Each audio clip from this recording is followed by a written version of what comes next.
Welcome to Arc Studios Writer Questions. I'm Micah Cratty. Today, Jack Spade asks, what does one do in the event they have various ideas already planned out, but can't figure out how to string them together into a finished product? That is a really great question, Jack, because it gets to the difference between a sequence of events and a story. And that's what we're going to be talking about today, how to take a sequence of events or just a list of ideas and turn them into a true story. Right off the bat, Jack, I'll tell you that having a bunch of ideas but not really knowing how they all fit together is a pretty normal part of the screenwriting process. So don't worry about it too much. Those lists, though, can be pretty helpful. In fact, one strategy is just to keep listing out all the ideas you have as you have them, just write them down. And you'll find that you keep coming back to certain ideas. Your mind gravitates towards them while others fall by the wayside.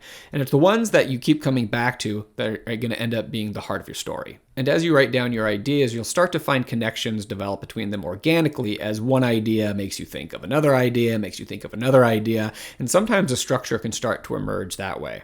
So keep writing down all those ideas. You can use whatever notes app you like. The nice thing about doing it in Arc Studio is that all your notes are going to be connected to your script once you get to writing your scenes.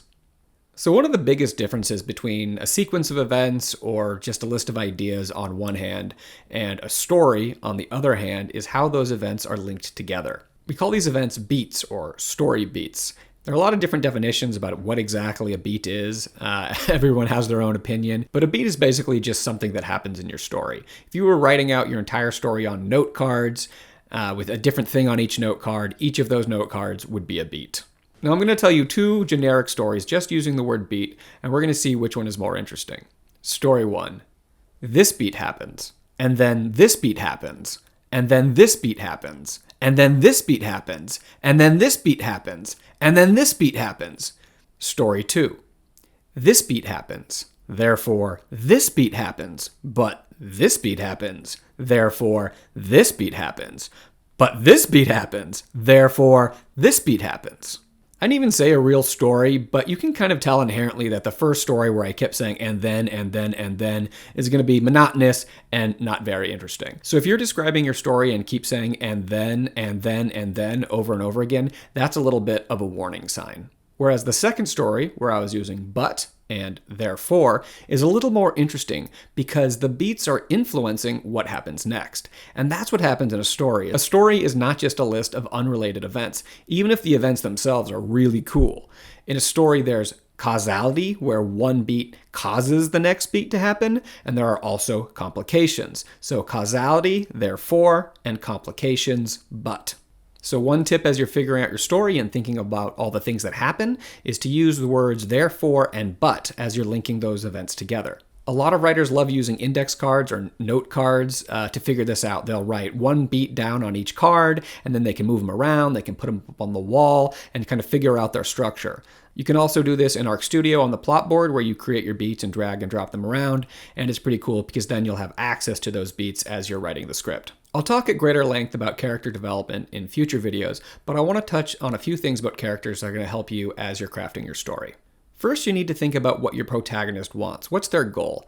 And they should want something. Even if that thing they want is for nothing to change, they still want that. If they want nothing to change and then somebody tries to change something, that'll cause conflict. That'll make them upset. So give them something they want. Once your characters have goals, put them in situations where they have to make decisions that will either take them closer to the goal or take them further away from the goal. If the situations you put your characters in have nothing to do with what they want, even if the situations themselves are really cool, it's going to feel empty. Second, there needs to be a consequence if they don't get what they want. We call that stakes.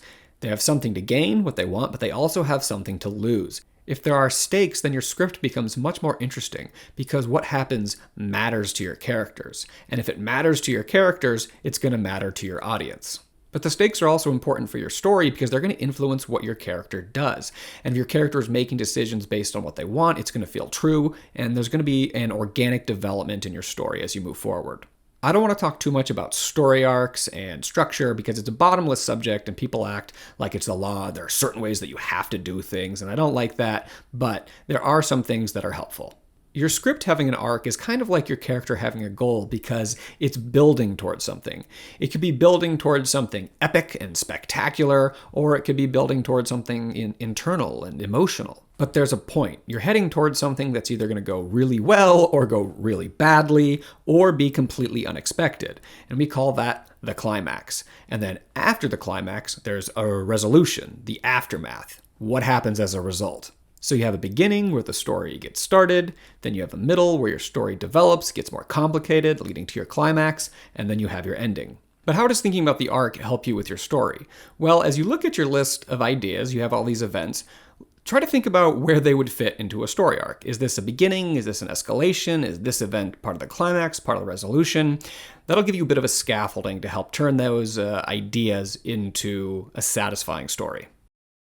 As you go through the process of figuring out your story, you're going to find that some of the ideas that you started with, including some of the ideas that you really love, just don't work anymore. They don't fit into the story. And it really hurts and it really sucks, but you gotta cut them. There's a phrase for this in the industry: kill your darlings. These ideas that you've lived with since the beginning, you love them, they're your darlings, but you gotta kill them. But don't worry, maybe that idea will live in some other story, or maybe it will be the genesis of a new story. So just because you don't use it in this script doesn't mean that you're never gonna use it. Okay, that's it for now. I hope you enjoyed this episode and maybe learned something.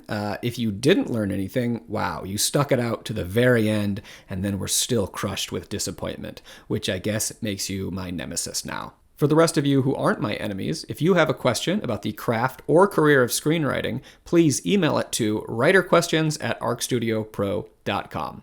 Until next time, happy writing.